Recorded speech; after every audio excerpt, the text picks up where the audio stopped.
नमस्कार दोस्तों, स्वागत है आप सभी का आपके अपने यूट्यूब चैनल में। दोस्तों, कल मैंने एक जो वीडियो बनाया था यूजी नेट जेआरएफ जून 2012 का जो पेपर था उसके 20 प्रश्न हो गए हैं। आज आपको अगला 20 प्रश्न यानी प्रश्न संख्या 21 से 40 तक इस वीडियो श्रृंखला में मैं देने जा रहा हूं।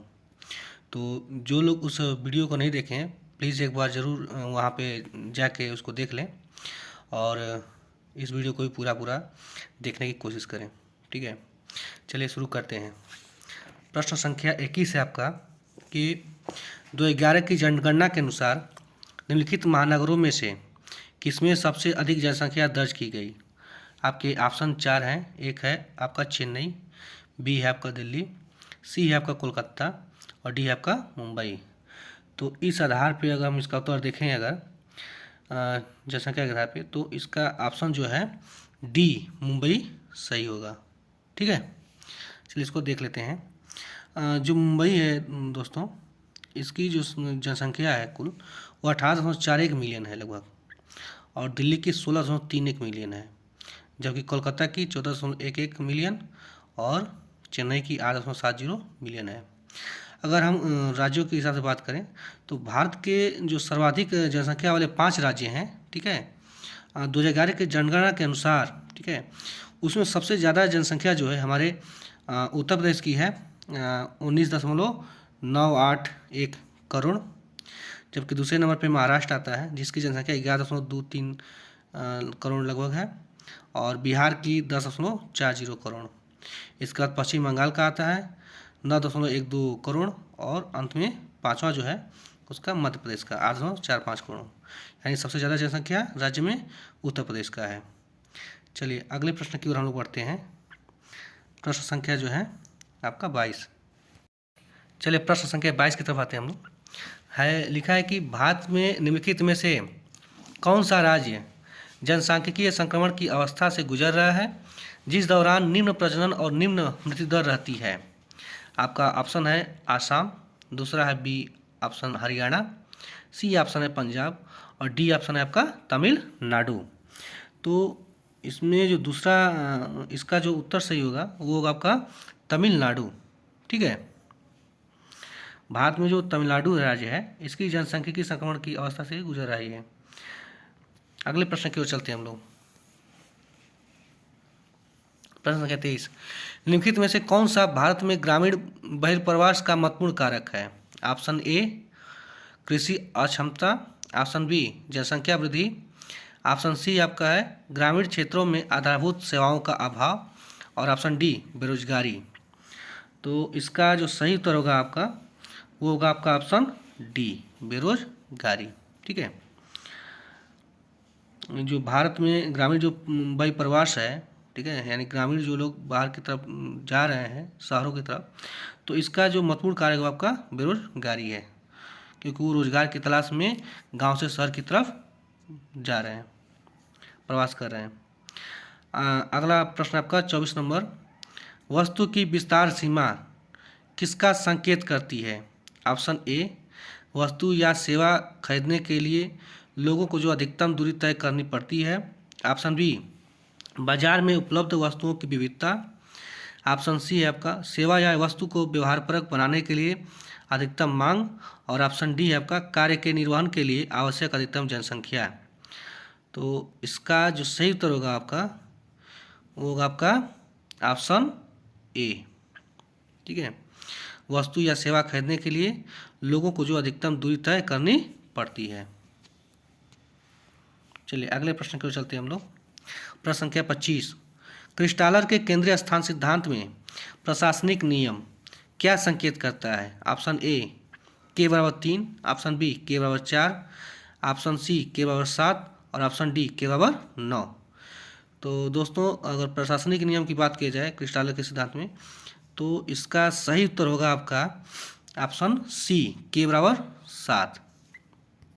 दोस्तों अगर क्रिस्टालर महोदय के बारे में बात करें तो क्रिस्टालर महोदय एक जर्मन अर्थशास्त्री थे, और इन्होंने 1933 ईस्वी में अपना सिद्धांत दिया था जिसका नाम था केंद्रीय स्थान सिद्धांत। ठीक है, और अगर नगरों के लिए केंद्रीय स्थान शब्द का अगर प्रयोग के बारे में बात करें हम, तो ये केंद्रीय स्थान जो शब्द है इसको सबसे पहले मार्क जेफरसन ने 1931 में दिया था। ठीक है, अब चलिए बात करते हैं के/7 जो है प्रशासनिक नियम का संकेत करता है। तो यहाँ पे जो के/3 है वो जो है कि बाजार का संकेत देता है, और के/4 होता है वह परिवहन के सिद्धांत को दर्शाता है। चलिए अगले प्रश्न की ओर चलते हैं। प्रश्न संख्या 26, निम्नलिखित में से किसे स्वच्छंद उद्योग के रूप में वर्गीकृत किया जा सकता है? Option A cement, option B जहाज निर्माण, ऑप्शन सी इलेक्ट्रॉनिक पुर्जे, ऑप्शन डी सूती वस्त्र। तो दोस्तों इसका जो सही उत्तर होगा वो होगा आपका ऑप्शन सी इलेक्ट्रॉनिक पुर्जे।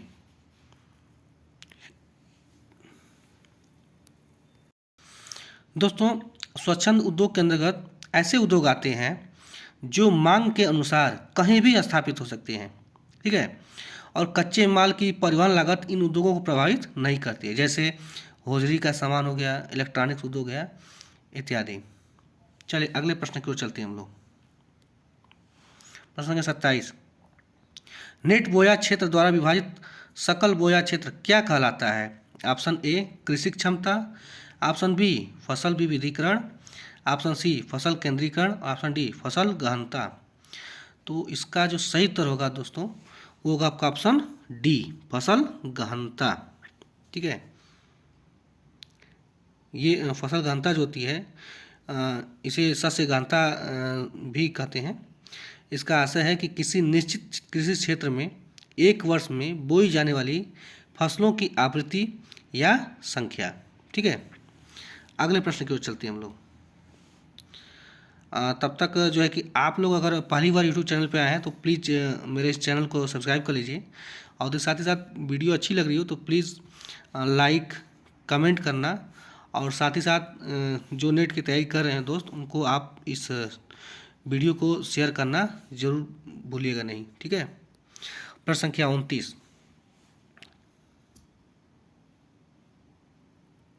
हाँ प्रश्न संख्या 28, न्यूनतम लागत अवस्थी के सिद्धांत का प्रस्ताव किसने रखा था?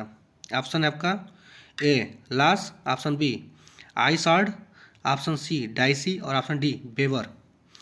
तो दोस्तों इसका जो सही उत्तर होगा आपका वो होगा आपका ऑप्शन डी वेबर। दोस्तों न्यूनतम लागत अवस्थी सिद्धांत को प्रतिपादित करने का प्रथम जो प्रयास था वो जर्मन अर्थशास्त्री अल्फ्रेड वेबर ने 1909 ईस्वी में किया था। ठीक है, चलिए आगे बढ़ते हैं। प्रश्न संख्या 29, संयुक्त राज्य अमेरिका में नगरों के उपांत में सब्जियों फलों तथा फूलों की गहन खेती कहलाती है। Option A truck farming, option B factory farming, option C market gardening, और ऑप्शन डी एग्री फार्मिंग। तो दोस्तों इसका जो सही उत्तर होगा आपका वो होगा आपका ऑप्शन ए ट्रक फार्मिंग। ठीक है, ट्रक फार्मिंग के अंतर्गत दोस्तों शीघ्र खराब होने वाली वस्तुओं को बाजार क्षेत्रों में ट्रक द्वारा अतिशीघ्र पहुंचाने की व्यवस्था की जाती है, और इसी के अंतर्गत जो है फल फूल हो गया, सब्जी हो गया, दूध हो गया, ये सभी उत्पाद जो है आते हैं। चलिए प्रश्न संख्या 30 की ओर चलते हैं। है कि जापान में इस्पात मिले तटीय स्थानों की ओर क्यों स्थापित किया जाता है? ठीक है, ऑप्शन ए लौह अयस्क भंडारों की समीपताकरण, ऑप्शन बी स्थानीय बाजारों की समीपता, ऑप्शन सी सस्ते श्रम की उपलब्धता, और ऑप्शन डी आयातित कच्चे माल तथा इस्पात निर्यातों की परिवहन लागत न्यूनतम करना। ठीक है, तो इसका जो सही उत्तर होगा आपका वो होगा आपका ऑप्शन डी आयातित कच्चे माल तथा इस्पात निर्यातों की परिवहन लागत न्यूनतम करना। ठीक है, इसीलिए जापान में इस्पात मिलें तटीय स्थानों की ओर स्थापित की जाती हैं। चलिए अगले प्रश्न की ओर चलते हैं। प्रश्न संख्या 31, मानव प्रजातियों के वर्गीकरण के लिए निम्नलिखित में से किस कसौटी का उपयोग नहीं किया जाता है? ऑप्शन ए नेत्र, ऑप्शन बी नासिका, ऑप्शन सी कान, और ऑप्शन डी केस। तो दोस्तों इसका जो सही उत्तर होगा आपका वो होगा आपका ऑप्शन सी कान।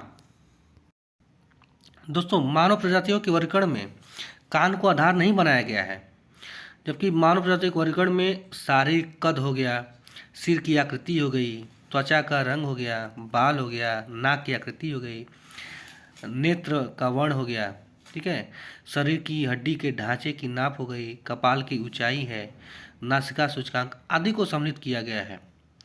और भारत की मानव प्रजातियों को वर्ग करने में निम्न भूगोलताओं का योगदान है, जैसे आपके रिसले हो गए, हैडन हो गए, H.J. हटन हो गए, ठीक है, और B.S. गुहा हो गए, ठीक है, इत्यादि लोगों ने इसमें योगदान दिया था।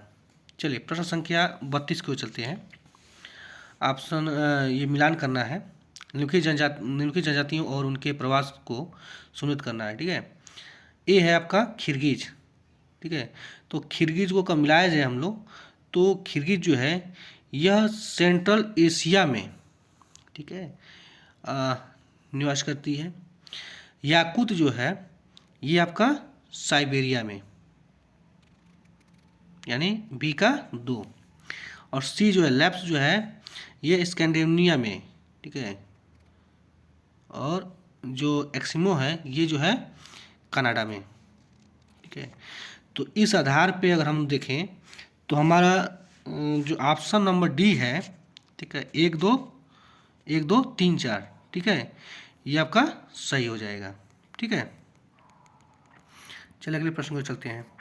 प्रश्न संख्या 33, निम्नलिखित में से कौन सा कथन राज्य के बारे में सत्य नहीं है। ऑप्शन ए उसका प्रादेशिक आधार है, ऑप्शन बी उसका हमेशा सामाजिक या सांस्कृतिक आधार होता है, ऑप्शन सी वह आंतरिक प्रभुसत्ता संपन्न होता है, और ऑप्शन डी वह बाह्य संबंधों में प्रभुसत्ता संपन्न होता है, ठीक है।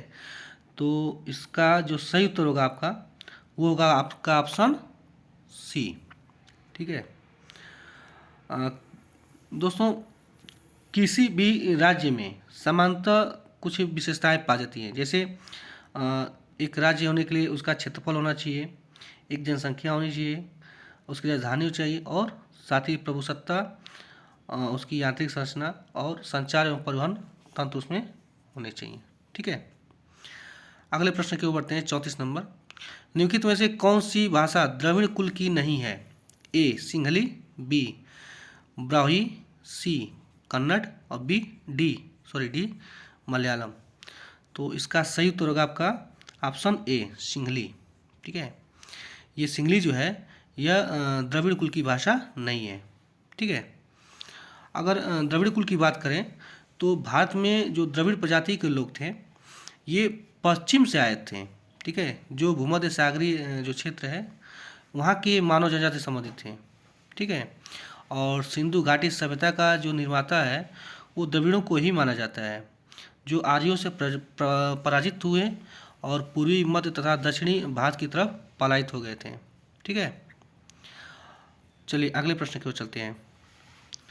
प्रश्न संख्या 35, टोडा जनजाति का आवास है। ऑप्शन ए अरावली श्रेणी, ऑप्शन बी शिवालिक श्रेणी, ऑप्शन सी कैमूर श्रेणी, ऑप्शन डी नीलगिरी श्रेणी। तो अगर इसकी उत्तर की बात करें हम लोग टोडा जनजाति के आवास के बारे में, तो जो टोडा जनजाति है वह नीलगिरी श्रेणी में जो है निवास करती है। तो इस तरह से आपका उत्तर जो है डी जो है सही हो जाएगा, ठीक है। और नीलगिरी श्रेणी में और भी जो है कि जनजातियाँ प्रवास करती हैं, जैसे वडागा हो गया, कोटा हो गया, इरुला हो गई, और कुरुम्बा भी हो गई, ये भी जो है कि यहाँ पे निवास करते हैं, ठीक है।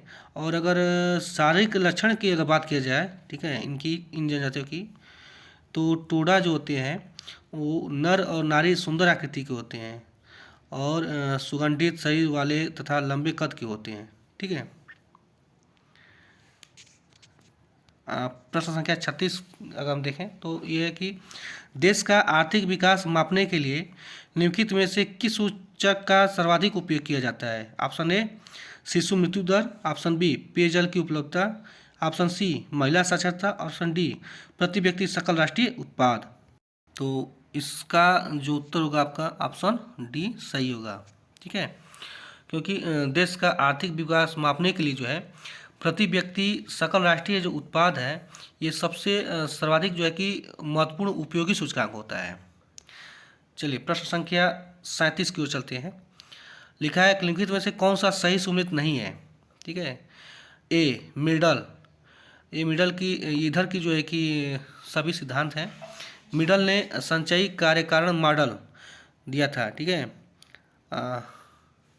ये सही है कि नहीं यही बताना है। बी फ्रीडमैन सारभाग परिधि या उपांत मॉडल। सी वुडविल, इन्होंने परिवहन मॉडल, और इनका फ्रैंक का है पराश्रयता मॉडल। तो अगर हम देखें इनके सिद्धांत को तो सी नंबर जो है वुडविल जो है जो दिया है परिवहन मॉडल, ये सही सुमेलित नहीं है, बाकी अन्य सुमेलित है, ठीक है। और अब चलते हैं अगले प्रश्न की ओर। प्रश्न संख्या 38, निम्नलिखित में से किसने इस अवधारणा को औपचारिक रूप दिया कि स्थानिक संगठन तथा राष्ट्रीय विकास के बीच संबंध विद्यमान है। ऑप्शन ए है आपका ल्यूटन, ऑप्शन बी है डिकेंस, ऑप्शन सी है कुकलिंस्की और ऑप्शन डी है फ्रीडमैन। तो इसका जो सही उत्तर होगा दोस्तों, ये होगा आपका उत्तर डी फ्रीडमैन।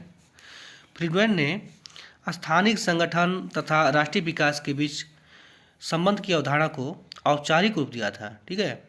और ये फ्रीडमैन ने बताया कि केंद्र परिधि मॉडल में, ठीक है, केंद्र तथा परिधि के संबंध इस तरह के होते हैं कि केंद्र अमीर होता जाता है और परिधि गरीब हो जाता है। चलिए प्रश्न संख्या 39 की ओर चलते हैं। रोस्टो के मॉडल के अनुसार आर्थिक समृद्धि की अवस्थाओं का कौन सा अनुक्रम निम्नलिखित में सही है। आपका ऑप्शन ए है पारंपरिक समाज, परिपक्वता की ओर, उत्प्रस्थान, अधिक जन उपयोग। ऑप्शन बी आपका पारंपरिक समाज, उत्प्रस्थान, परिपक्वता की ओर और अधिक जन उपभोग। ऑप्शन सी है पारंपरिक समाज, उत्प्रस्थान, अधिक जन उपभोग और परिपक्वता की ओर। और ऑप्शन डी है आपका प्रारंभिक समाज, परिपक्वता की ओर, अधिक जन उपभोग और उत्प्रस्थान। तो इनके अनुसार जो सही उत्तर होगा आपका, ठीक है, वो होगा आपका ऑप्शन सी, पहले पारंपरिक समाज, फिर उत्प्रस्थान, उसके बाद परिपक्वता की ओर और इसके बाद अधिक जन उपभोग, ठीक है।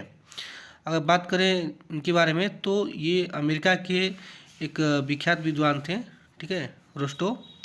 और इन्होंने अपना जो आर्थिक वृद्धि अवस्था मॉडल जो है वो 1960 में प्रस्तुत किया था। और इनके अनुसार प्रत्येक देश विकास की किसी न किसी अवस्था से गुजर रहा है। इन्होंने अपने मॉडल में आर्थिक विकास की 5 अवस्थाएं बताई है जिनसे प्रत्येक देश को गुजरना पड़ता है, ठीक है। चलिए अगले प्रश्न की ओर चलते हैं हम लोग। प्रश्न संख्या 40 और इस श्रृंखला का ये अंतिम प्रश्न है। चलिए देखते हैं, निम्नलिखित में से कौन सा क्षेत्र आकारी यानी समांगी क्षेत्र है। ऑप्शन ए आपका दिल्ली महानगर क्षेत्र, ऑप्शन बी हैदराबाद सिकंदराबाद क्षेत्र, ऑप्शन सी दिल्ली जयपुर आगरा त्रिकोण और ऑप्शन डी आसाम घाटी। तो दोस्तों इसका जो सही उत्तर होगा आपका वो होगा आपका ऑप्शन डी आसाम घाटी, ठीक है। आसाम जो घाटी का क्षेत्र है यह आकारी यानी समांगी क्षेत्र का उदाहरण है, ठीक है। जबकि दिल्ली महानगर क्षेत्र जो है वह नगरीय क्षेत्र बताता है, जबकि हैदराबाद और सिकंदराबाद क्षेत्र जो है यह अनुषंगी नगर है। अनुषंगी मतलब होता है जुड़वा नगर, ठीक है, को बताता है। और दिल्ली जयपुर आगरा त्रिकोण जो है यह परिवहन नेटवर्क को बताता है। तो इस तरह से जो है कि 20 प्रश्नों की यह जो श्रृंखला है यह कंप्लीट हुई। आप लोग को वीडियो कैसा लगा प्लीज़ जो है कमेंट करके हमें बताएं। और साथ ही साथ अगर चैनल पहली बार आए हैं तो चैनल को सब्सक्राइब करना ना भूलिएगा। और जो भी कुछ कहना हो आप कमेंट जरूर करिएगा। और जो भी मित्र नेट की तैयारी करते हो उनको प्लीज़ ये वीडियो ज़रूर शेयर करिएगा। धन्यवाद।